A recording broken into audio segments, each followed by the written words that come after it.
Hey, how's it going? It's Grant with the Garden of Eder. And Shelby. And we are live at Aquashella, Dallas 2022.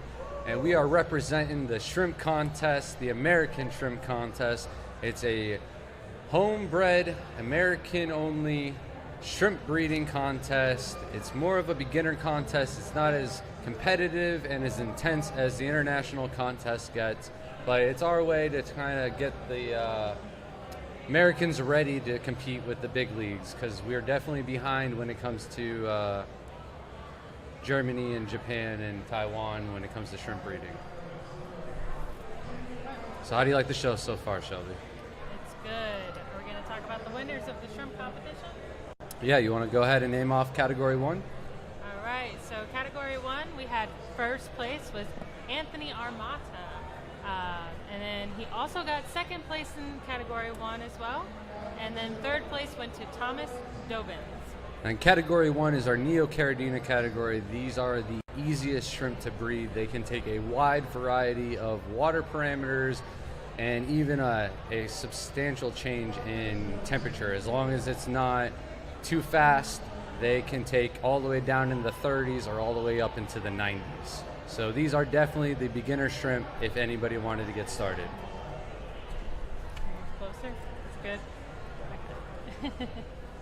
How about category two, Shelby? So category two, we had first place was Han Yu Vu, second place was Jamie Castleman, and third place Michelle Morgan. And category two is our Crystal Caridina category. This is where you kind of see a lot of the candy cane shrimp. This is one of the staples in the hobby. A lot of people will see those as the first type of like crazy looking freshwater dwarf shrimp that you can bring into the hobby.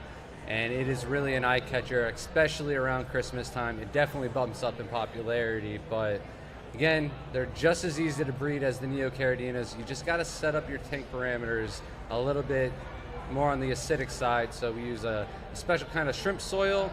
We all mix our RO water with salts with GH only minerals, and that is how we're going to keep the rest of the shrimp from here on out. So how about category three?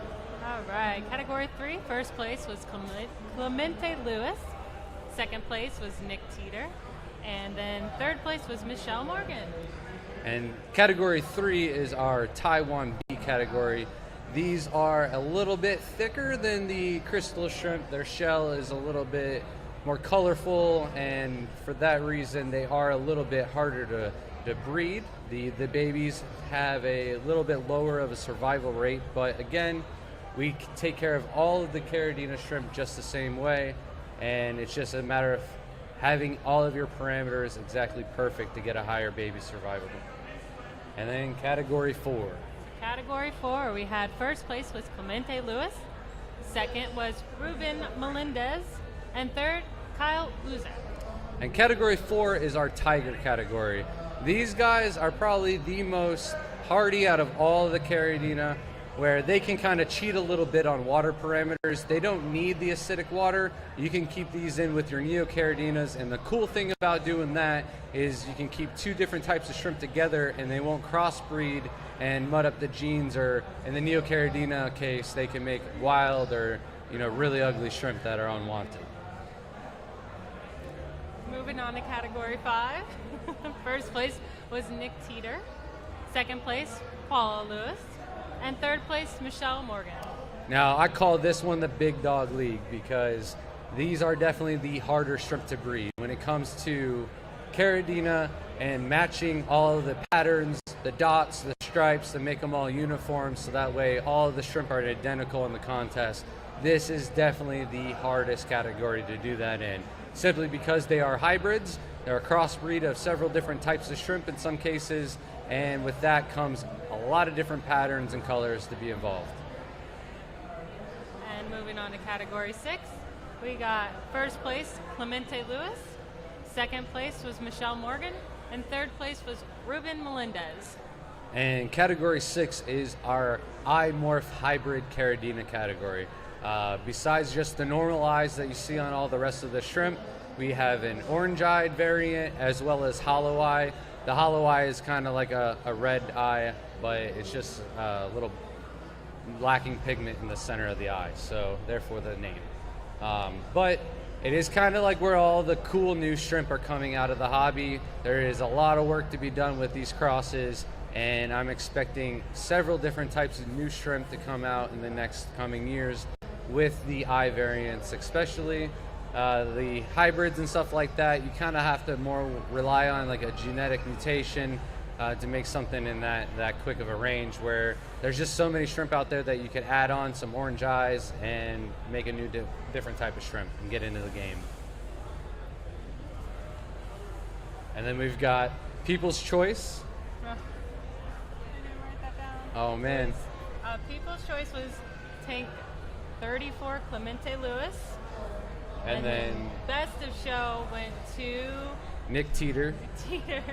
Tank number 38 for his Boa Pinto Caridina shrimp. The Beautiful. boas are actually a galaxy pinto, which are selective bred over many generations for thicker spots on the face and body, and that's when you get some of the little cooler shines of different colors and metallic hues pop out. So very interesting when it comes down to all the different types of shrimp that can come out of just one cross in the beginning.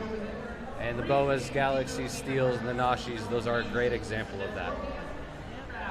So the turnout for the show, was it as much as you expected, Shelby? Yes, the show was beautiful, and we got quite a bit of entries into the shrimp competition, so we're very excited about that. And it has been packed in here like crazy, and everyone is enjoying and having so much fun. And let's talk about the heat. Is it hot? Very hot. Texas Very dry and has a hair dryer kind of ambience outside when you walk out there. No humidity, it's just hot. And because of that, a lot of people were worried about shipping the shrimp into the contest. With sending in your larger Caridina shrimp, especially, it can tend to be a little bit riskier, especially with the larger females, the pregnant ones. They will not do as well in shipping, let alone hotter temperatures. So for that reason, it was a little rough getting as many entries into the contest as we wanted, but we had 47 entries in the contest, which was just shy of our goal by 3 tanks. So wasn't really trying to push too many people into shipping out to this one, but the next contest is in Chicago, where it is a lot cooler temperatures a little bit later on in the year. I believe it is in October 8th and 9th, if I'm not mistaken, or 7th and 8th. I can't remember exactly, but you have plenty of time to condition and get your shrimp ready for the next contest. Also, try not to plan your vacations around that time so you can make it there in person. There are several shrimp breeders local to the Dallas area who are unable to make it out here in person just simply because of wrong vacation planning. So you definitely got to make sure you make it out to the event. Aquashella may come every year, but every single year it develops, evolves, it gets better and better, and you never know who's going to be at one show to the next, so you might just miss something. So you got to make sure you can plan and make it to the next one. And like I said, you still got time to grow those shrimp up and make it out. Yep, if you ever have any questions, just contact us. We'll be more than welcome to help. And real quick, before we sign off, I just wanted to give a huge thanks to Aquashella. They give us this perfect stage to share it out with the masses. You'd be surprised how many of the saltwater community comes by, checks out the tanks, and realize that these freshwater shrimp, so colorful as they are, you're able to keep them in freshwater and as easy care as they are to keep. So thank you again, Aquashella, and a big thank you to our judges, Eric Lucas, Joe Shrimp Shack, Jerry Papa Shrimp, and then of course our sponsors, JBJ and Shrimp King, for providing all the tanks, lights, filters, and everything like that involved into the contest. So thank you guys so much, and I hope to see you at the next one. See ya.